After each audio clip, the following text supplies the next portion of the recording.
122వ కీర్తన మొదటి వచనం. యెహోవా మందిరమునకు వెళ్ళుదమని జనులు నాతో అనినప్పుడు, అమ్మా యెరూషలేమా, మా పాదములు నీ గుమ్మములు నిలుచుచున్నవి. యెరూషలేమా, బాగుగా కట్టబడిన పట్టణము వలె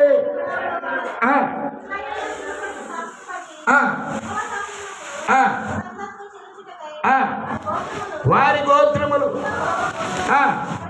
అక్కడికి వెళ్ళను. సింహాసనములను, దావీదు సింహాసనములను. దేవునికి స్తోత్రం కలుగును గాక. హల్లెలూయా. జనులందరూ వచ్చేమన్నారంట, అయ్యా రాజా, మనము దేవుని మందిరానికి వెళదాం. ఎక్కడికి వెళ్దామన్నాడు? ఇక్కడ చక్కటి మాట అన్నాడు. 42వ కీర్తనలో ఏమంటున్నాడంటే, చక్కటి మాట ఉన్నది. 4వ వచనం చదవండి.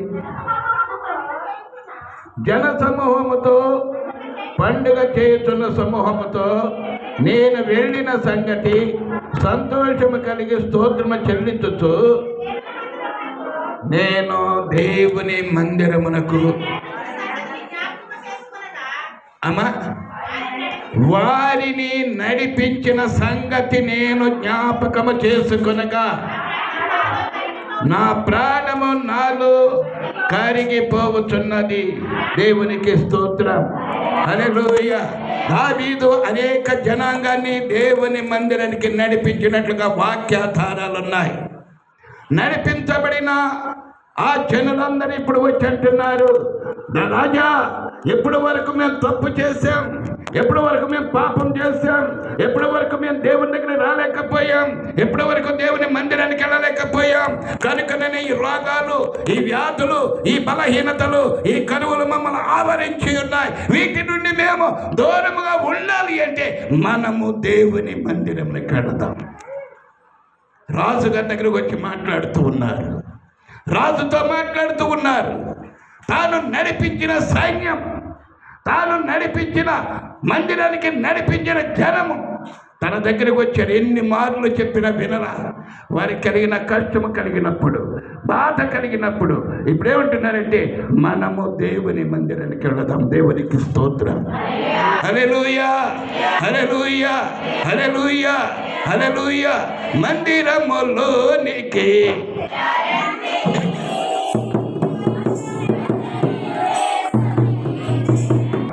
హల్లెలూయా.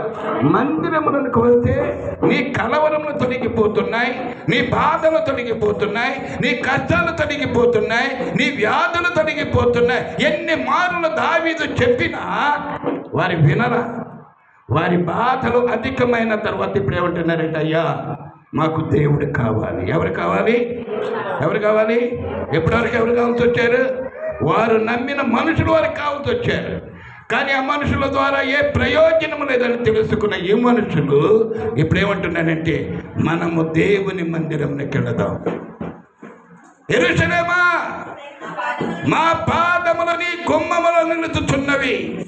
యెరూషలేమా, బాగుగా కట్టబడిన పట్టణము వలె నీవు కట్టబడి ఉన్నావు. దేవునికి స్తోత్రం. హల్లెలూయా, హల్లెలూయా. దేవుని మందిరములో గొప్ప శాంతి సమాధానాలు ఉన్నాయి. దేవుని మందిరములో మేలు ఉన్నది. దేవుని మందిరములో శాంతి ఉన్నది. దేవుని మందిరములో సమాధానం ఉన్నది. దేవుని మందిరములో నీ ఆశ తీర్చుకోగలిగిన దేవుడు మనకున్నాడు. దేవునికి స్తోత్రం. హల్లెలూయా, హల్లెలూయా. మరొక మాట చూడండి. 84వ కీర్తన మొదటి వచనం.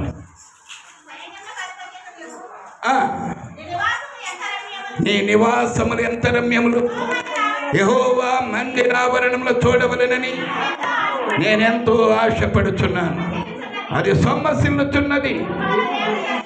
జీవము గల దేవుని దర్శించుటకు నా హృదయము, నా శరీరము ఆనందముతో కేకలు వేయుచున్నది. దేవునికి స్తోత్రం.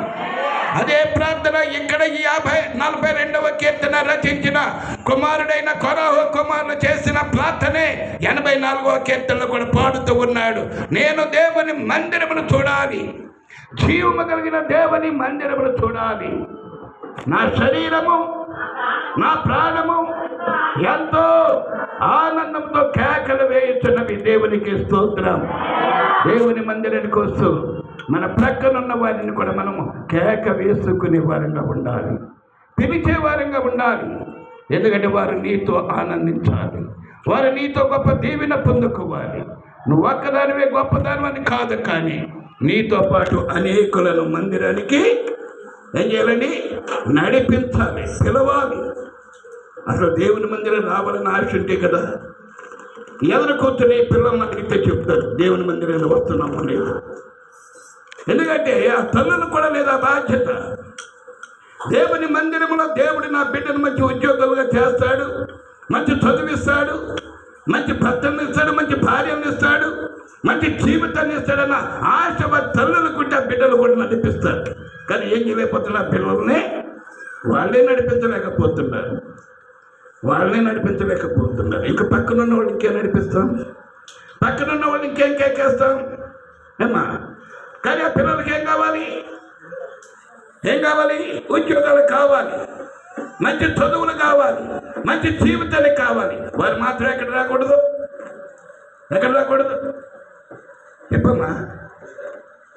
మందిరం రాకూడదు. మందిరం రాకుండా ఉంటే మందిరంలో మేలు నీకు ఎలా దొరుకుతుంది? మందిరంలో ఆశీర్వాదాలు నీకు ఎలా దొరుకుతాయి? మందిరంలో ఉన్న కృపలు నీకు ఎలా దొరుకుతాయి? దేవుడికి ఆశీర్వాదాలు నీకు ఎలా దొరుకుతాయి? ఆశ ఉండాలి. ఎవడో చెప్తే వచ్చేటట్టుగా ఉంటే అది ఎవడో తీసుకొచ్చినట్లు ఉంటుంది. వద్దు. దేవుని చూడాలని ఆశ నీలో ఉంటే దేవుడు నీకు ఇవ్వవలసిన ఆశీర్వాదం తప్పనిసరిగా నీ కొరకు దాచి ఉంచాడు. దేవునికి స్తోత్రం. హల్లెలూయా, హల్లెలూయా, హల్లెలూయా. దేవుని మందిరానికి పిల్లలతో సహా మనం పంపించే వారంగా ఉండాలి, పిల్లలను పురుకొల్పే వారంగా ఉండాలి, పిల్లలతో పాటు మన ప్రక్క వారిని, ఇరుగు వారిని పిలిచే వారంగా ఉండాలి. ఆ జనులందరూ వచ్చి ఇప్పుడు సంబరము చేసుకుంటూ వచ్చారంట. దావీదు తను ఏర్పాటు చేసిన జనులు. దేవునికి స్తోత్రం. హల్లెలూయా, హల్లెలూయా, హల్లెలూయా. లేదు, దేవుడు తన కృపను కొంచెం తోటగా పెట్టాడు అనుకోండి, ఆ బిడ్డలు అనుకున్న జీవితం రాలేదనుకోండి, ఎవరిని నిందిస్తాం? ఎవరిని అంటాం? ఇట్లా చూస్తున్నారా? ఎవరిని అంటారు? ఎవరిని అంటారా? అనుకున్న ఉద్యోగం రాలా, ఎవరినంటాం? అనుకున్న భర్త రాలా, ఎవరినంటాం? అనుకున్న భార్య రాలా, ఎవరినంటాం? దేవుని మీద నిందలు మోపుతూ ఉంటాం. కానీ మనం ఎక్కడుంటున్నాం? శనివారం పూట ఎక్కడుంటున్నాం? ఆదివారం పూట మొదటి ప్రార్థనలో ఎక్కడుంటున్నాం? మనము ఆలోచన చేసుకుని ప్రభు దగ్గరకు వస్తే ప్రభువు నమ్మదగిన వాడు. అడిగిన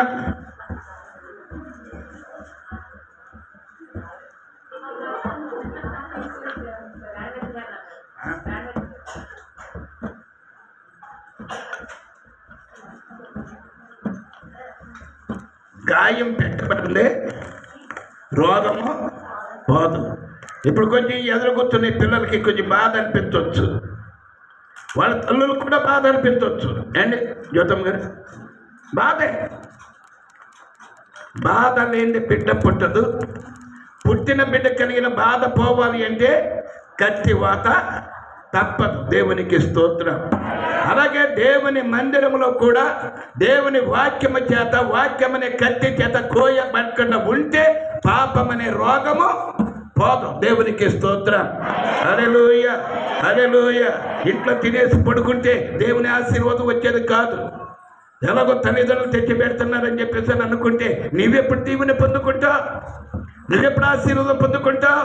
నువ్వెప్పుడు దేవుని కృపను పొందుకుంటావు? ఎప్పుడు దేవునికి పాత్రుడవుతావు?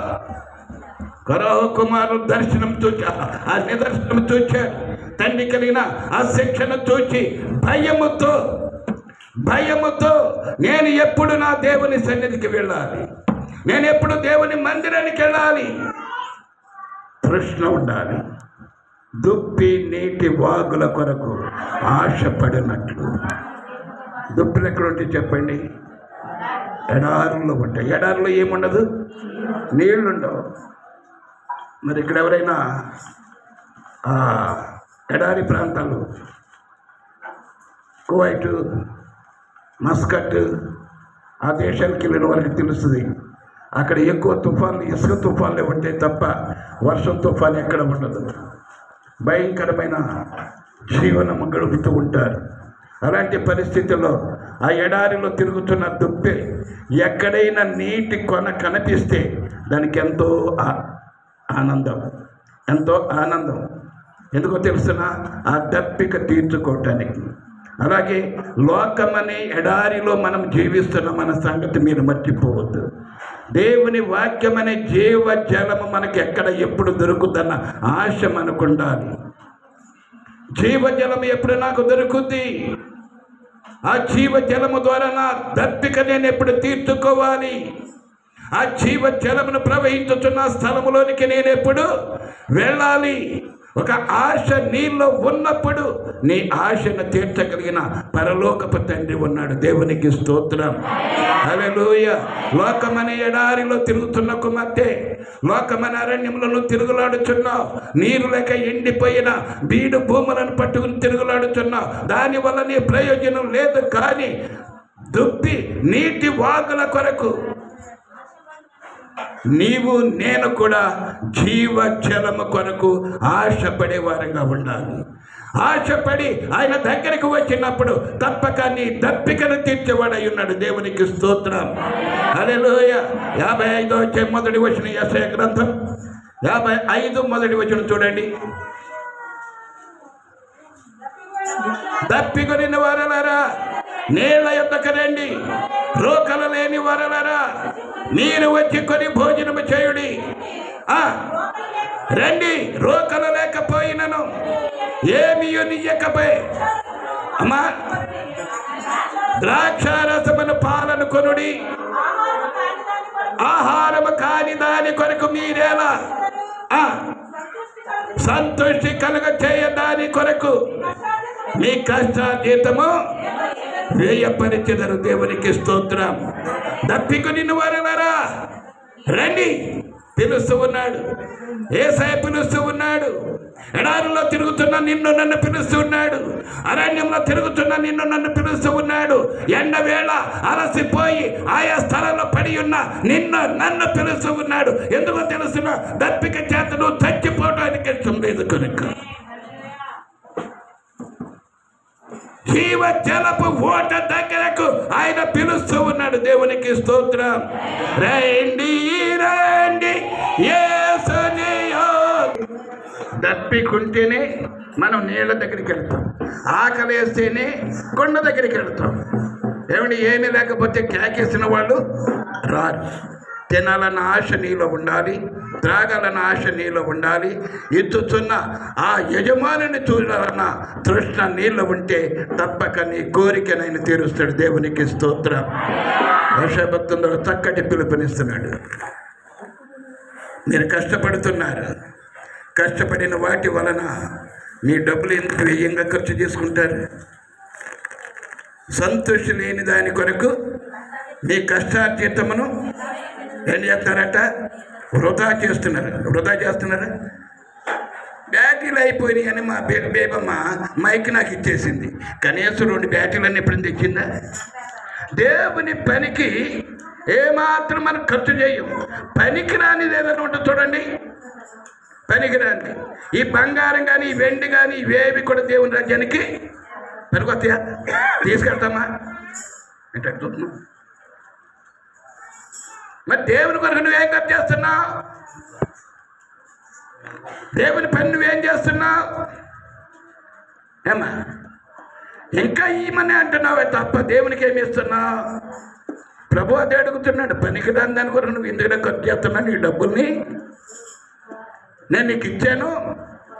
నేను నీకు ఇచ్చిన డబ్బులు నాకు తిరిగిస్తే నీకు 100 అంతలు ఇస్తాను కదరా. నువ్వు నా పనికి ఖర్చు చేయట్లా. పనికి రాని వాటి కొరకు, నిష్ప్రయోజనమైన వాటి కొరకు నీ వేళ నీ ధనమును వృధా చేస్తావు. రా, నేను ఉచితంగా ఇస్తాను. దేవునికి స్తోత్రం. హల్లెలూయా, హల్లెలూయా. ప్రభు చెప్పాడు తన సేవకులు పిలిచినప్పుడు, నేను మీకు ఉచితంగా ఇచ్చాను, మీరు ఉచితంగా ఇచ్చిరండి అన్నాడు. ఇప్పుడు ఎవరైనా బోధ కేకేస్తే ఏం చేస్తారంటే, నా రేటు మార్కెట్లో ఎంత ఉంది, ఎంత ఉంది చెప్పరేంటమ్మా, చెప్పరా ఎంత ఉంది, సేవకుని రేటు ఎంత ఉంది? మా పాస్ గారు మా ఇంటికి రావాలంటే 10,000 అన్నా లేకపోతే రాడండి. ఎంత కావాలి వర్షమ్మా? నేను అవుతావేంటి ఉట్టిదా? కోటం పెట్టాలంటే 20,000 కావాలండి మా ఇంటి దగ్గర. ఆడు ఉన్నే లేకపోయినా చచ్చిపోయి ఏమన్నా రేటు కడుతున్నారు, రేటు కడుతూ ఉన్నారు. దేవుడు నీకు ఉచితంగా ఇచ్చిన దానిని ఉచితంగా పంచు. వాళ్ళకి ఇష్టమైతే మజ్జిగ తాకు, మంచినీళ్ళు ఇస్తే మంచినీళ్ళు తాకు, రూపాయి అయితే తెచ్చుకో, 2 రూపాయలు ఇస్తే తెచ్చుకో, 1000 రూపాయలు ఇచ్చినా తెచ్చుకో, దానికి ఆశీర్వాదం. కానీ నేను ఇచ్చిన దానిని నీవు ఉచితంగా పంచుపెట్టు. ఈనాడు కోటాలు పెట్టాలంటే కొన్ని గ్రామాల్లో కొన్ని సంఘాల్లో మన ఒక ఆమెను అడిగాను, ఒక అమ్మని అడిగాను, అమ్మ కోటం పెట్టండి. బాబోయ్ 25,000 కావాలండి. పాస్టర్ గారు అని మళ్ళీ 10 మంది వస్తారంట, వాళ్ళకి పాస్టర్ గారు పెట్టినట్టే పెట్టాలంట. ఆ కోటంలో వాళ్ళకి ఏం చేయాలి? పళ్ళు వాళ్ళు ఇవ్వాలి. పళ్ళు ఇస్తే రేపేం చేయాలి? సజనమా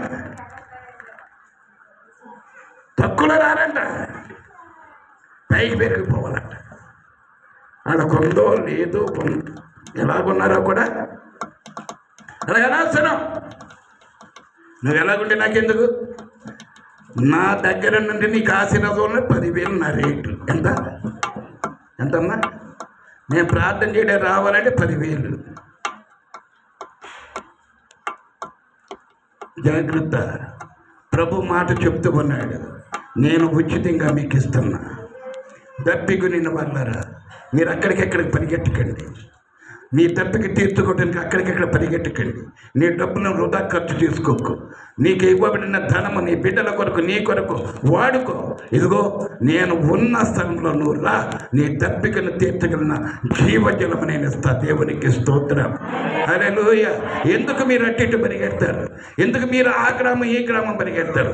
ఎందుకు మీరు ఆ స్థలానికి ఈ స్థలానికి పరిగెడతారు? రండి, రండి, దేవునికి స్తోత్రం. ఆయన పిలుస్తూ ఉన్నాడు, తన పిల్లలను పిలుస్తూ ఉన్నాడు. తన బిడ్డల యొక్క ధనమును సాతానుడు వృధాగా ఖర్చు చేపిస్తూ ఉంటుంటే ఆయన పిలుస్తూ ఉన్నాడు, రండి రండి యేసయ్య యాత్రకు ప్రయాసపడి భారమోయువారను ప్రయాస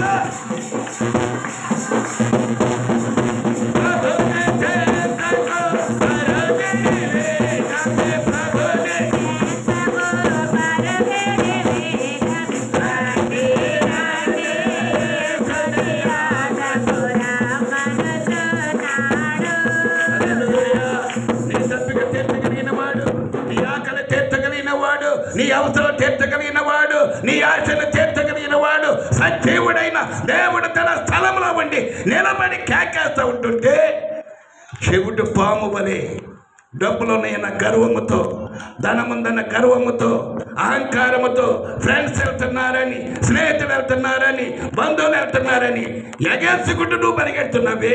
దేవుడు నీకు ఎలా తీరుస్తాడు? నీ తప్పిక నీకు ఎలా తీరుస్తాడు? నీ అవసరాలు తీరుతాయి. ఆయన దగ్గర రమ్మని కేకేస్తే మనం ఎవరి దగ్గరికి వెళ్తున్నామండి? మనుషుల దగ్గరికి వెళ్తున్నాం. మనుషుడు నీ తప్పిక తీరుస్తాడా? మనుషుడు నీ ఆకలిని తీరుస్తాడా?